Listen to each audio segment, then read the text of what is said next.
All right, let's get started. Good morning, everyone. My name is Alexis Gossick. I am the president and CEO of the Technology Council of Central PA.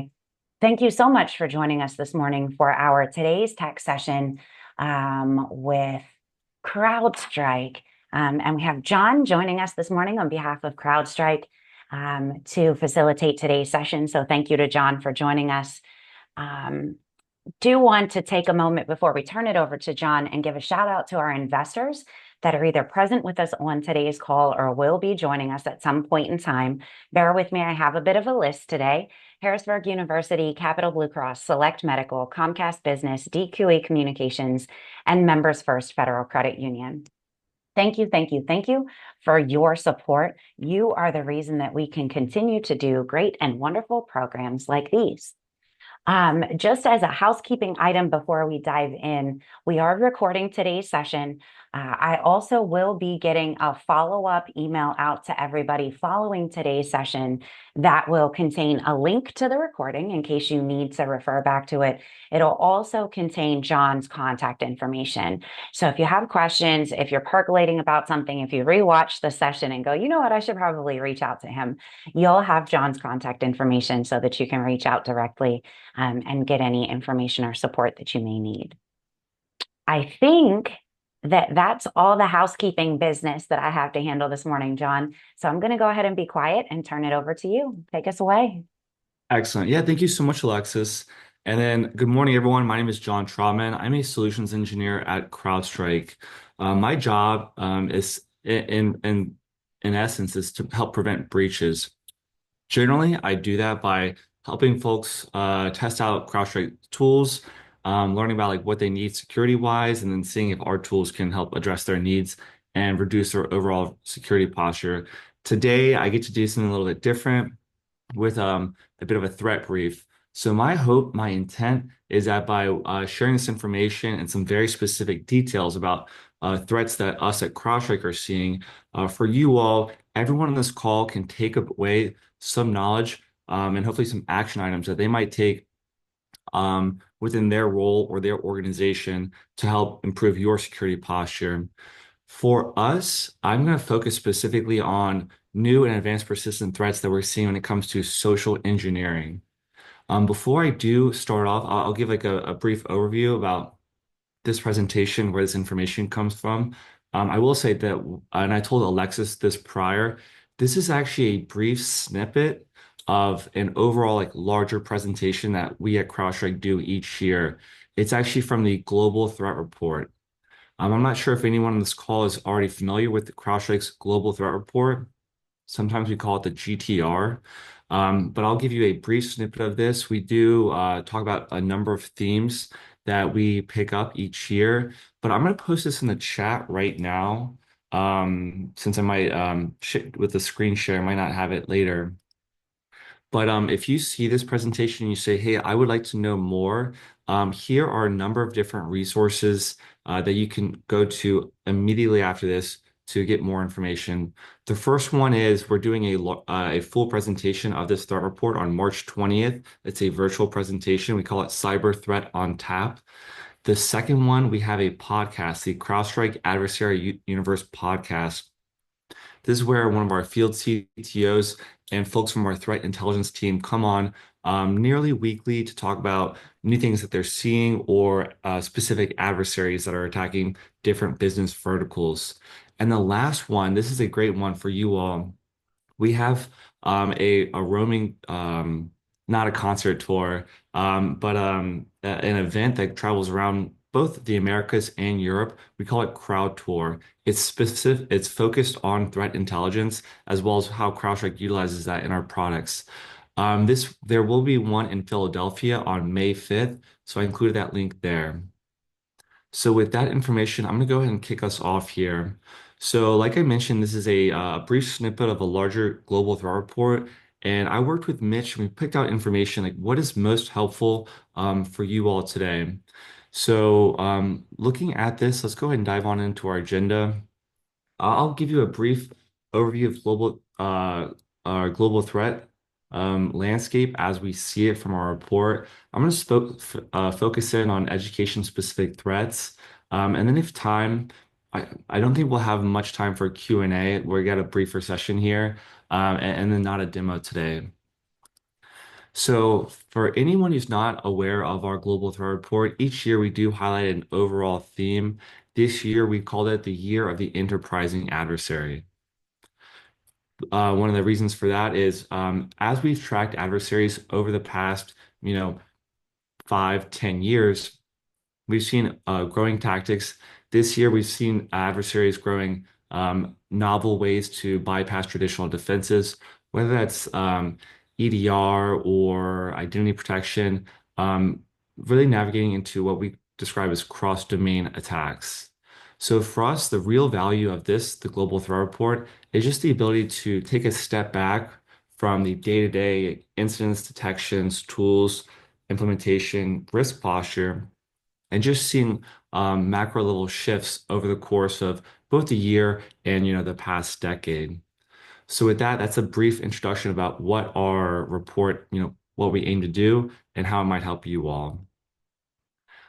So for you all, the basis of this and how we approach this is we focus on adversaries, not just, what are all the attacks, what are all the breaches. We focus on adversaries and what they're doing.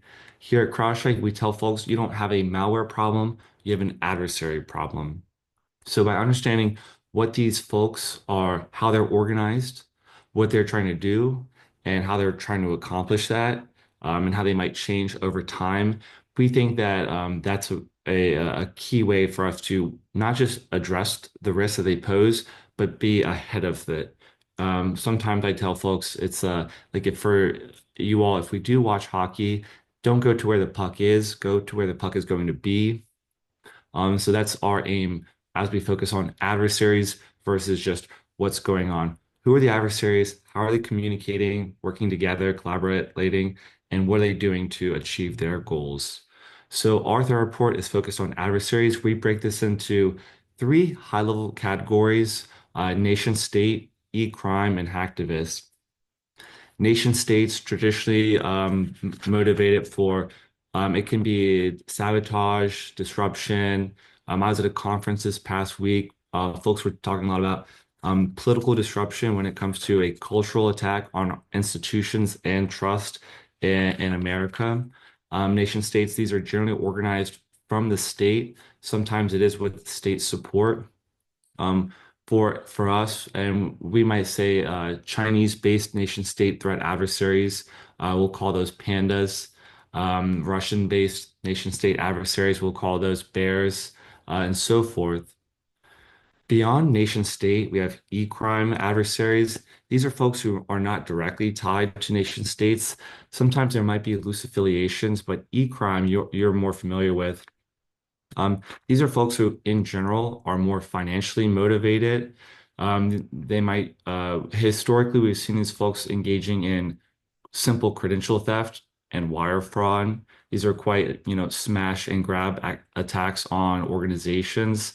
Lately, in the past few years, and something that we do call out in the latest global threat report is we're seeing e-crime organizations transitioning from credential theft and simple wire fraud to more elaborate campaigns of infiltration. And two things I'll focus on is ransomware and data extortion.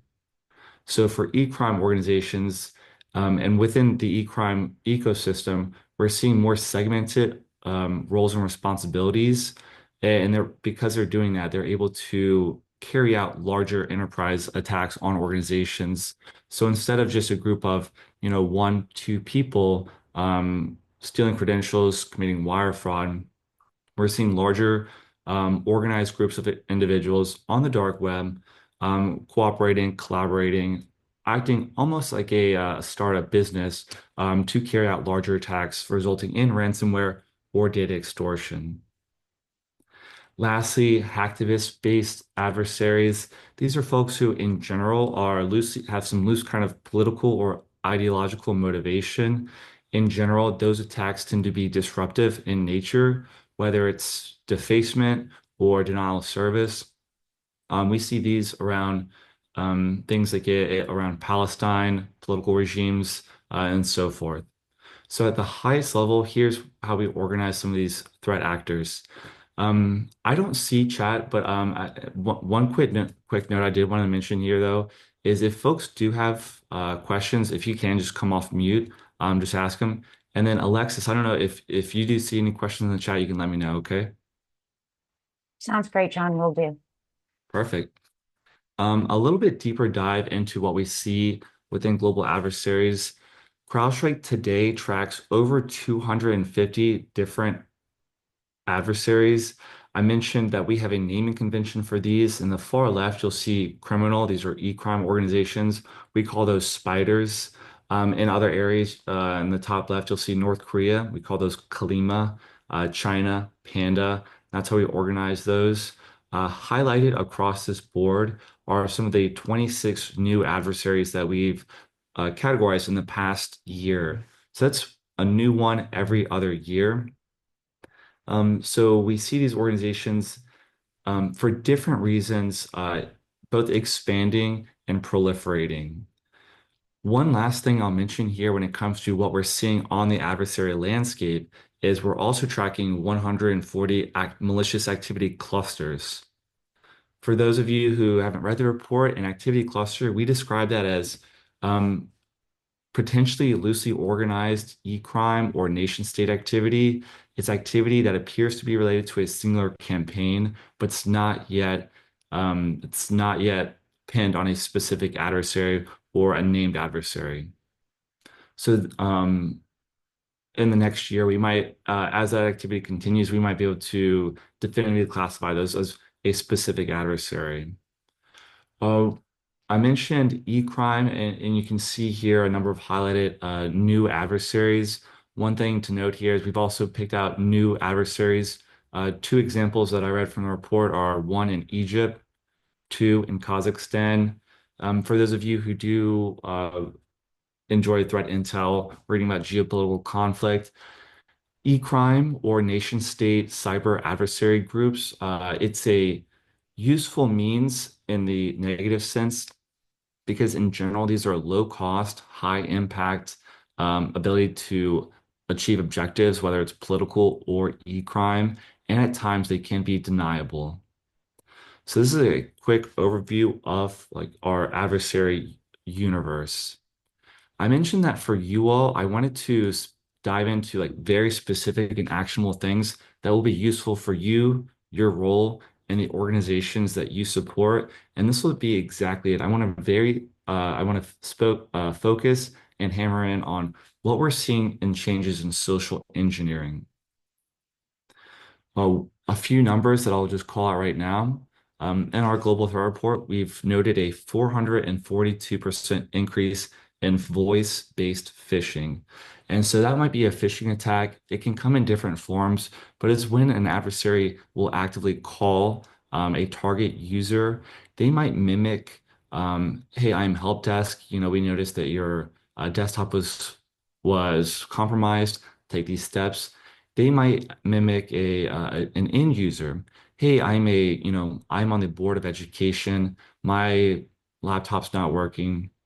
I need you. They'll call in the IT help desk. I need you to reset my password.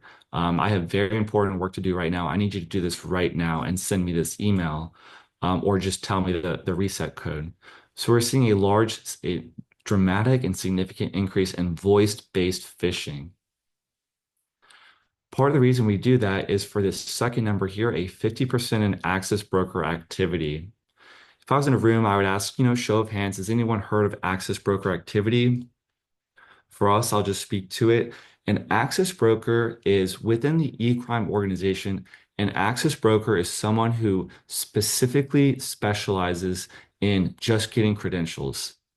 It might be through email phishing. It might be through voice-based phishing. It might be through intercepting traffic. It might be through password guessing. But the one thing that these folks specialize in is just getting a username and a password. They'll get that and they will go onto different dump sites on the dark web to sell these. And they'll say, hey, I have John Trotman's username and password for this company. They'll list, what my role is, what my potential access is, and the size of my company. And they'll say, based on that, I'm going to sell this credential for $2, $5. It's not a significant amount of money. So for access brokers, it is a big volume game. So we're seeing a 50% increase in volume year over year for access broker activity, trying to sell these credentials. The Verizon data breach incident report also has metrics on this when they analyzed just for folks selling access last year. And I imagine that they'll update those numbers this year as well. Beyond access brokers, we do again see 50% vulnerabilities observed related to initial access. This is something that if you do attend one of those two events or listen to the adversary podcast, you'll learn more about. But of course, for us, for me, I do want to really emphasize social engineering and the changes that we're seeing. But of course, old attacks, old methods are still just as viable. These might be remote code execution vulnerabilities on perimeter-based devices, or perhaps misconfigurations or vulnerabilities on any kind of public-facing device, some especially related to cloud-based services. Two last things that I'll point out here, and these are like, critical. One is lateral movement. Lateral movement is within the attack chain. It's with the step after initial access until you can get onto a second asset.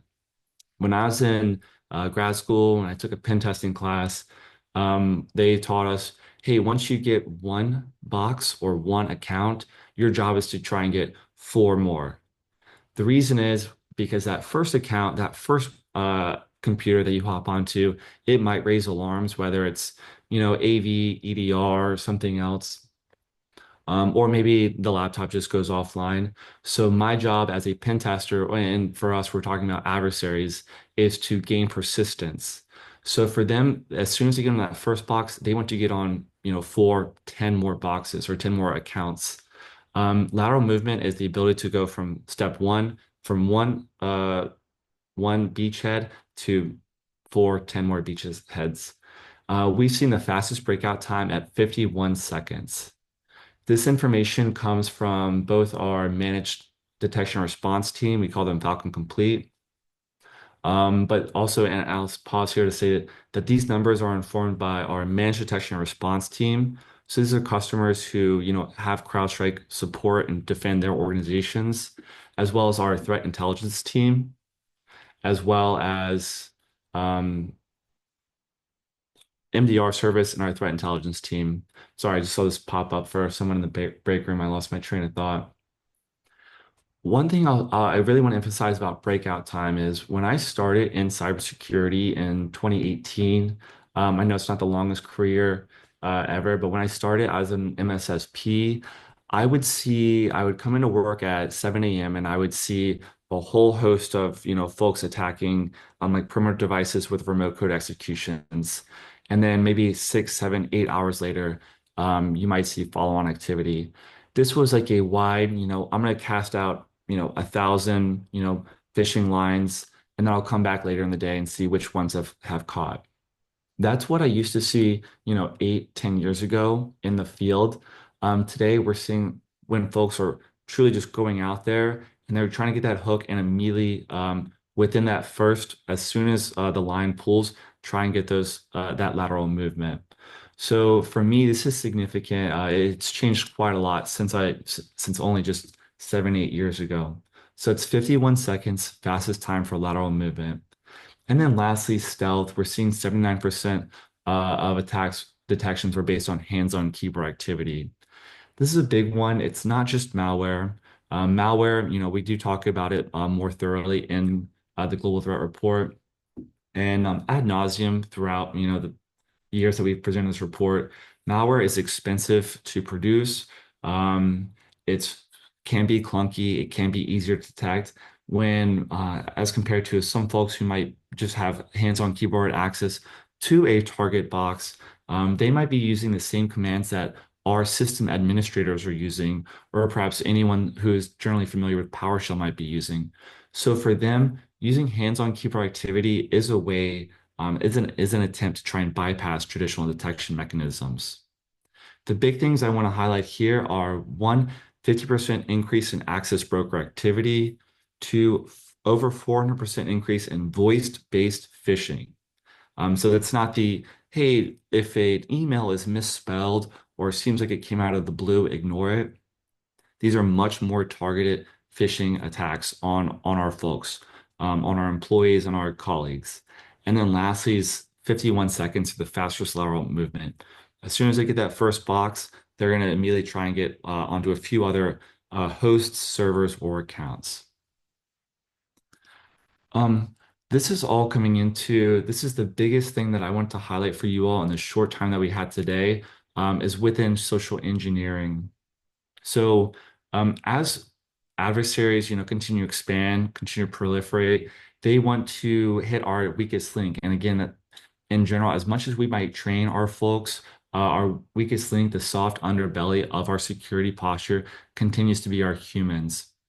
We are seeing a massive increase in voice-based phishing. For me, I know I've had customers call in with different stories. And as I conclude this, I'll tell you one of those. Um, the biggest one is we see folks impersonating IT support staff to establish remote sessions for malicious actions. And as they do that, they'll request password, MFA resets. And the same thing that you'll see, folks, we know that when you log into your bank, you might get a prompt saying, like, we will never call you and ask for your MFA. And our banks are in general, consumers being, conditioned to understand that. Folks might not be conditioned to understand that or to expect that within the work environment. Because in some organizations, IT staff might do that as well. Or if it's a completely novel, hey, I've worked here for 10 years, no one's ever called me. But this could be legitimate, therefore, it seems fine to me. Oh, one specific adversary that we do track, and we track them. We had a specific incident for them as well last year. Curly Spider, they are a prime example of leveraging these more advanced, more persistent, and I'll just say like vehement social engineering attacks. I've worked with customers, hospitals, who have gone up against this adversary. But it was a vehement and targeted campaign on employees. So this is one example, just a quick timeline of how they attacked it. And I'll tell you, I've seen this as well. What they did is they spam bombed a specific user. They sent hundreds, thousands, tens of thousands of email to this user for a period of time. Then they called this user. They said, "Hey, Mr. Trotman, we are with the IT desk of your organization. We detected that you were like the target of this spam bombing attack. We're responding to this. We see several other employees who are also being spam bombed. Based on what we see, your credentials have been compromised. We need to help you to secure your laptop before this attack continues." For me as a traditional user, I'd be deeply concerned if my IT called me and said, "We are responding to an incident. We need your help to protect the organization." They'll say, "Hey, please run this command line, or we're going to send you one more link. Click that link so that way we can help secure your laptop." Or we're going to reset your password because your credentials have been compromised. I'm going to take those steps. It's a concerning thing. I've seen the spam bombing going on, my whole day, my whole week. And this is what I'm seeing. So this is the biggest one I want to highlight for you all. It's not the case that folks are sending out misspelled emails anymore. Or, hey, did you forget to renew your car insurance? Like, please click here before you have to pay a fine with the city. This is a much more targeted, persistent, and vehement form of social engineering. For you all, I mentioned I want you all to be able to take out like one bit of knowledge that can help you in your role or your organization, and one action item. This is it. Just an understanding, and perhaps you might take this, you might even screenshot this, talk to your colleagues about this and say, "Hey, this is what we're seeing in our upcoming user training. We want to emphasize this, that these types of attacks, it's not the same thing that we saw 5 years ago. This is what it can look like." Because in general, like users will not expect this. For us in security and IT, for that, this makes sense as an evolution of their craft.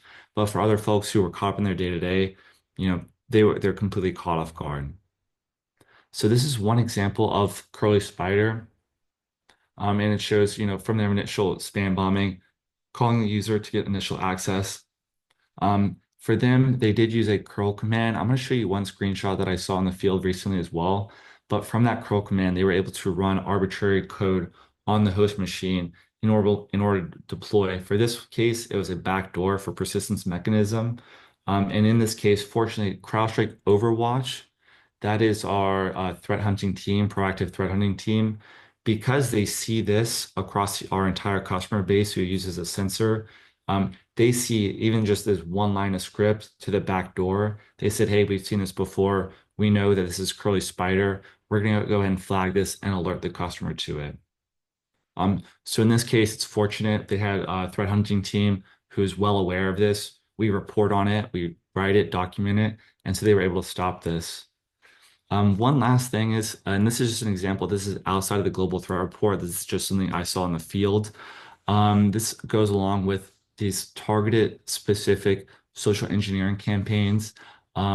This is not just, hey, click this link or, hey, your mortgage insurance set to expire. Please download this PDF and verify that, you are this person.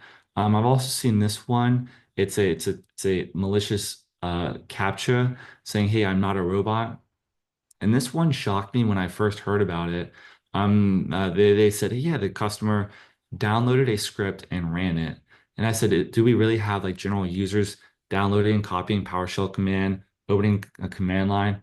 For them, it wasn't. It was simply these steps right here on the right. Windows key R, Control V, and Enter. So this user, without even understanding what these commands are, did open a command prompt and ran malicious code here. So these are two key examples that, for me, I find across the field are generally new, novel. They might not have seen this or heard this. My hope and intention talking with you all today was to share this information so that way you can take this back to your teams, your organizations, spread the word, and along the way inform your users and perhaps look at your security tooling, saying, "Hey, how would we detect this and defend against this?" So I see we're just about up at time. I'll pause there. I'll go ahead and stop sharing my screen as well. Are there any questions or anything across the board here?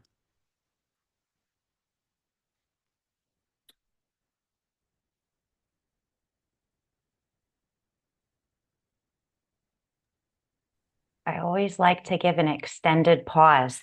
But while folks are thinking, just a quick note that we did record today's session. We will be posting it and I will be getting everyone a follow-up email. So if there's things that are kind of rattling around right now that you're digesting, and the question isn't fully formulated, that's okay. I will Mhm. make sure that you have John's direct contact information if you need to take some additional time to formulate those questions and then reach out to John for more information or support. Seeing no questions and nobody coming off mute, I'm going to move to wrap us up. John, thank you so, so much for your time this morning. I definitely learned some things, so I'm hopeful that everybody else on the call did as well. Thank you to all of you for joining us this morning. I know that 8:30 on a Thursday morning is tough, but you made it, and hopefully it's a kickstart to your day. Um, we'd love to have you another TCCP program or event. I'll make sure to include a link in the follow-up email.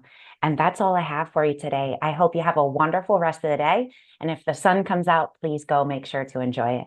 Thanks very much, everyone. Thank you, Alexis. Thank you, everyone.